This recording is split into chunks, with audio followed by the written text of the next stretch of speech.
Hi there everybody, this is Mary Kirby, also known as Runway Girl. I'm John Ostrower, also known as FlightBlogger. And we're at the big Maintenance, Repair, and Overhaul Conference here in sunny Miami, Florida, and it's hosted by our friends at Aviation Week.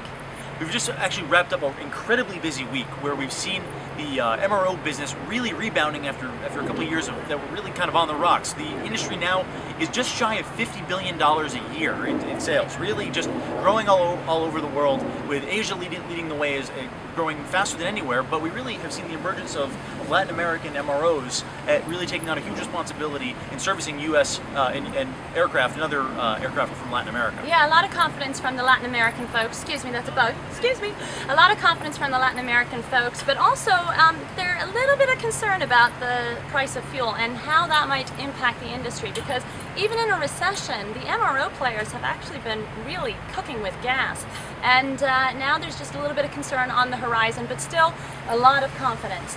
Now we can't talk about MRO if we don't talk about the recent incident with Southwest Airlines, John. Of course. Well, the whole show really began with FAA Administrator Randy Babbitt raising into question whether or not the Southwest incident last week was not necessarily a fault of metal fatigue, but possibly manufacturing issues. Boeing didn't have any comment on it. They've been very conservative about how they're approaching it, but really it totally changes the discussion for how this incident is unfolding. It absolutely did, and Southwest also was rather quiet in its response. However, it did say that Boeing was rather helpful in the aftermath of that particular event. So all parties are getting together and working on a solution, but of course Randy Babbitt's comments really were a big discussion today at the show. Absolutely. And again, coming back to Latin America once again, because obviously this is MRO Americas, we are on the gateway to Latin and South America.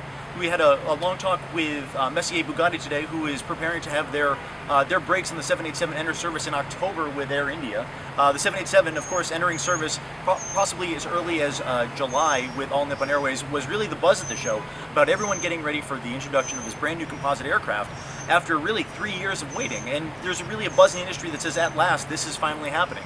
And really talking to MROs about their preparations for the new materials, and it's just a very exciting time. I know, and you know I have to bring it up, John, but it's very exciting also for the world of aircraft interiors and in-flight entertainment and connectivity. We've been on this floor and it's been really quite fascinating to hear so many people talking about retrofitting their aircraft with IFE, bringing new IFE and C to their aircraft, and how these MRO providers are participating in those big deals. And so that's been a real eye-opener. We've had a wonderful time here at MRO. It's been a very busy week here in hot, sunny, muggy Miami. Nearly melting. Nearly melting. We will actually see you the next time, I think, at the Paris Air Show, where this whole thing began back in 2009. So again, back to where we started, the scene of the crime. Thank you for joining us this week at Flight Global. We look forward to bringing you the next great adventure, Paris Air Show. We'll see you next time. See you then.